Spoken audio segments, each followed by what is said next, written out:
हरेक व्यक्ति, हरेक मानव सुख चाहन्छ, ऊ सुखी हुन चाहन्छ र सुखी रहनका लागि, सुख प्राप्तिका लागि उसले यो मनुष्य जुनीमा धेरै सङ्घर्ष गरेको हुन्छ, दुःख बिहोरेको हुन्छ, पीडा बिहोरेको हुन्छ, समस्यासँग जुधेको हुन्छ र यो क्रममा ऊ विरक्त भएर भगवानलाई प्रार्थना गर्छ, हे भगवान, यो मनुष्य जुनीमा जति पनि मैले दुःख पाएँ, पीडा बिहोरेँ, अभाव बिहोरेँ, सङ्घर्ष गरेँ, अब अर्को जुनीमा म देवलोकमा जन्मन पाऊँ, देवलोकको देवताको सुख भोग गर्न पाऊँ, स्वर्गको अप्सरा भएर जन्मन पाऊँ, स्वर्गकै इन्द्रै भएर जन्मन पाऊँ र स्वर्गको सुखको भोग गर्न पाऊँ भगवान भनेर मानिसहरू प्रार्थना गरिरहेका हुन्छन्। आफ्नो मनोकांक्षा पूर्ति गर्नका लागि देवतालाई गुहारिरहेको हुन्छ। के हामीले हाम्रो प्रार्थनाबाट, कामनाबाट त्यो स्वर्गको सुखको भोग गर्न सक्छौँ त? भगवान बुद्ध के भन्नुहुन्छ यसको बारेमा? आदरणीय दर्शक महानुभावहरू, नमस्कार। बुद्ध कथा सुनाउने श्रृङ्खलामा आजको यो विषयवस्तु रोमाञ्चक छ। सुरुदेखि अन्तिमसम्म सुन्नुहोला र तपाईँ च्यानलमा पहिलोचोटि हुनुहुन्छ भने सब्सक्राइब गर्नुहोला, सेयर गर्नुहोला, कमेन्ट गर्नुहोला, लाइक गर्नुहोला र यो कुरा आउनुहोस् बुद्ध कथाबाट बुझौँ। बुद्धकालीन समय पूर्व मगध देशको एउटा गाउँमा एकजना व्यक्ति बस्ने गर्दथ्यो। त्यो व्यक्तिको 4 जना श्रीमतीहरू रहेछन्, सुजा, सुधम्मा, चिता र नन्दा। 4वटी श्रीमतीहरू रहेछन्। साथै 4वटी श्रीमतीहरूबाट 33 जना सन्तानहरू जन्मिएको रहेछ त्यो व्यक्तिको। ती 33 जना सन्तानहरू र 4वटी श्रीमती र त्यो एकजना व्यक्ति, सुजा नामका श्रीमती बाहेक सबैजना निकै कुशल कर्ममा प्रयासरत रहेछन्। निकै कुशल कर्म गर्ने, असल कर्म गर्ने, अरूलाई हित हुने कर्म गर्ने स्वभावका रहेछन्। सुजा बाहेक सबैजना बेला बेलामा त्यो देशको बाटोहरू मर्मत गर्ने, खाल्टा खुल्टीहरू पुर्ने, रोड गल्लीहरू सरसफाइ गर्ने, बढार्ने, खोलाहरूमा पुल बनाइदिने, पाटी पौवा बनाउने, पोखरी खन्ने, नाङ्गा ठाउँहरूमा वृक्षारोपण गर्ने आदि कुशल कर्महरू गर्ने स्वभावका रहेछन् र त्यस्ता कर्महरू गरेर उनीहरूले जीवन बिताएछन्। र त्यो कुशल कर्मको कर्मफलले ती व्यक्तिहरू सबै मरणोपरान्त त्रयम्तिसम देवलोकमा जन्मन पुगेछन्। त्यही पुण्यको फलले त्यो व्यक्ति जसका 4 जना श्रीमतीहरू थिए, 33वटा सन्तानहरू थिए, ती व्यक्ति देवेन्द्रको रूपमा जन्म भएछ, देवराज इन्द्रको रूपमा जन्मन पुगेछन्। कुनै कुशल कर्म नगर्ने सुजा भने उनको मृत्यु पश्चात एउटा पहाडको खोल्सामा बकुल्ला भई जन्मन पुगेछन्। देवराज इन्द्रले पहिलेको जन्ममा आफ्नी श्रीमती भएर जन्मिएकी सुजा बकुल्ला भएर जन्मिएको कुरा थाहा पाए र सुजा बकुल्लालाई पहाडी खाल्टोबाट, खोजबाट उठाएर देवलोकमै उनले लिएर गए र देवलोकको फुलै फुलले सजिएको पोखरीमा उसलाई राखिदिए, सुजालाई। अर्थात् देवराज इन्द्रले आफ्नो पूर्व जन्मको श्रीमती सुजालाई एउटा पहाडी खोल्सामा बकुल्ला भएर बसिरहेको देख्न नसकेर देवलोकमा सँगै लिएर गएर देवलोकको सुन्दर पुष्पले भरिपूर्ण पोखरीको छेउमा राखिदिए। त्यसपछि अन्य स्वर्गकी महारानीहरूले अर्थात् देवराज इन्द्रका श्रीमतीहरूले सुजाको विषयमा सोध्न थाले देवराज इन्द्रलाई। कहाँबाट आयो, को हो, किन ल्याएको यो बकुल्ला आदि प्रश्न गर्न थाले र सुजा कहाँ जन्मिए, के भए भनेर देवराज इन्द्रलाई तिनीहरूले प्रश्न गरे। त्यसपछि देवराज इन्द्रले जवाफ दिए, देवेन्द्रले, सुजा बकुल्लो भएर जन्मिएको छ, तिनलाई मैले ल्याएर फुलै फुलको बगैँचाले भरिएको पोखरीमा राखिदिएको छ भनेर देवेन्द्रले बताए। त्यो कुरा थाहा पाएपछि पूर्व जन्मका सौतिनीहरूले सुजा बकुल्ला हेर्नका लागि पुष्करिणी अर्थात् फुलै फुलले ढाकिएको पोखरी नजिक गएर हेर्न थाले र बकुल्लालाई देखेपछि उनीहरूले जिस्काउन र गिज्याउन थाले। पूर्व जन्मका सौताहरू मिलेर सुजा बकुल्लालाई जिस्काउन थाले। आर्य सुजाको थुतुनो कस्तो छ, खुट्टाहरू कस्ता लामा छन्, माछा कसरी टिप्ने होला आदि आदि भनी उपहास गर्न थाले, गिज्याउन थाले। पूर्व जन्मका आफ्ना सौतिनीहरूले यसरी जिस्काउन र गिज्याउन थालेपछि सुजा बकुल्लालाई साह्रै लाज लाग्न थाल्यो। लाजले उनले आफ्नो टाउको उठाउन सकिन्।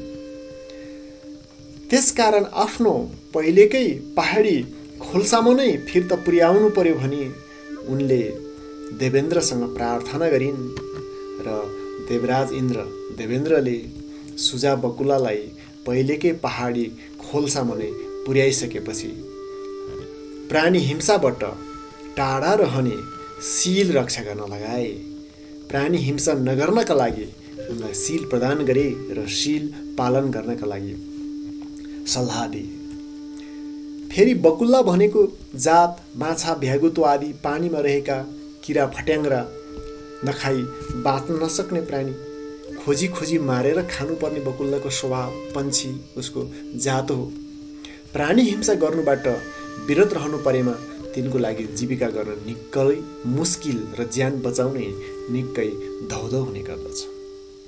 तथापि सुजा बकुल्लाले देवेन्द्रको उपदेश अनुरूप प्राणी हिंसाबाट टाढा रहने र कुनै पनि प्राणीको हिंसा नगर्ने सील रक्षा गरिन्, सील ग्रहण गरिन् र त्यही सीलमा रहिन्।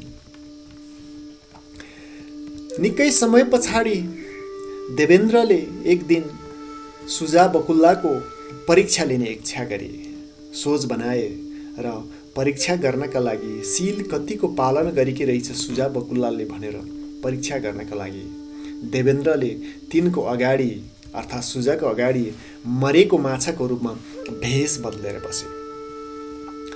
सुजा बकुल्लाले मरेको माछा त हो नि भनेर आफ्नो ठुँडले चुच्चाले टिप्न थाले। त्यसबेला माछा रूप धारण गरेका देवेन्द्रले पुच्छर हल्लाएर देखाए। पुच्छर हल्लाएर देखाइसके पश्चात सुजा बकुल्लाले ओहो यो त जिउँदो पो रहेछ भनेर माछालाई आफ्नो ठुँडले टिपेन, आफ्नो सीललाई उनले बचाए अर्थात् प्राणी हिंसाबाट विरत रहने सीललाई उनले जोगाए। त्यस पछाडि भेष बदलेर माछाको रूप धारण गरेको देवेन्द्र प्रसन्न भए। सुजाको अगाडि आफ्नो वास्तविक रूप प्रकट गरी देखाएर देवेन्द्रले भने यस्तै गरी लगातार प्राणी हिंसा गर्ने सीललाई रक्षा गरेमा केही समयमै राम्रो लोकमा जन्म हुनेछ भनेर देवराज इन्द्रले सुजा अर्थात् आफ्नो पूर्व जन्मको श्रीमतीलाई बताए। र यही क्रममा देवराज इन्द्र देवेन्द्र सुजालाई त्यति शिक्षा दिएर देवलोकतर्फ फर्केर गए। सुजा बकुल्लाको आयु त्यतिखेर 500 वर्ष थियो। 500 वर्ष बकुल्लाको आयु पार गरिसके पश्चात जीवनभर कुनै पनि प्राणी हिंसा नगरिकन प्राणी हिंसाबाट बच्ने सीललाई रक्षा गरी बसेकोले सुजा बकुल्लाले पेटभरि खाना कहिल्यै पाएनन्। यसरी आयु क्षीण भई आयु सकिएर 500 वर्ष पार गरिसकेपछि सुजा बकुल्लाको मृत्यु भयो। त्यसपछि बनारसमा एउटा कुम्हालेको घरमा कुम्हालेको छोरीको रूपमा पुनर्जन्म लिइन् अर्थात् सुजा बकुल्ला कुम्हालेको छोरी भएर जन्मिन्। सुजा बकुल्ला मरणोपरान्त देवलोकमा नपुग्दा देवेन्द्रले दिव्य दृष्टिले हेर्दाखेरि कुम्हालेको छोरी भइराखेको देख्दा उनलाई सहयोग गर्ने विचार आयो। देवलोकबाट देवराज इन्द्र फेरि कुम्हालेको बस्तीतर्फ ओर्ले। त्यसपछि शुक्र देवेन्द्र आफ्नो मनुष्य लोकमा ओर्ली बुढोको भेष लिई गाडाभरि सुनको काँक्रो राखी ठुलो स्वरले सुनको काँक्रो भनेर बेच्न थाले। तर उनको सुनको काँक्रो पैसामा किन्न पाइँदैन थियो। उनको शर्त थियो सील र आचरणद्वारा मात्र किन्न पाइन्थ्यो। जसले सील पालन गरेको छ, जसले आचरण शुद्ध पारेको छ, चित्त शुद्ध पारेको छ र त्यो शुद्ध चित्तले सीललाई पालन गरेको छ, तिनले मात्र किन्न पाइने थियो त्यो सुनको काँक्रो। अर्थात् अरू प्राणीहरूको हिंसाबाट विरत रहने, अरू प्राणीको हिंसा नगर्ने आदि लगायतका 5 प्रकारका सील रक्षा गर्ने, सीललाई पालन गर्ने, त्यो सीलभित्र रहेर व्यवहार गर्ने व्यक्तिले मात्र त्यो सुनको काँक्रो सित्तै पाइने गर्दथ्यो। त्यसबेला सुझाव बस्ने बस्तीमा सील रक्षा गर्ने, सीलको विषयलाई थाहा पाउने अरू कोही थिएन। सुझा मात्रै पहिलेको बकुल्लाको जन्मदेखि सीललाई पालन गर्दै आइरहेको थियो र सुझा एउटीले मात्र अतीत जन्ममा, पूर्व जन्ममा बकुल्ला भएको अवस्थादेखि सील रक्षा गरेर आएको बानी भएकोले सीलको विषयमा पनि उनी एक्लैले बुझेकी थिइन् त्यो गाउँमा र सील पनि रक्षा गरेकी थिइन्। त्यसकारण ती सुनका काँक्राहरू ती सबै सुजाले मात्र पाइन्, एकलौटी सुजाले मात्र पाइन्। वास्तवमा त्यो वस्तु सुजालाई नै दिनका लागि देवराज इन्द्रले ल्याएका थिए।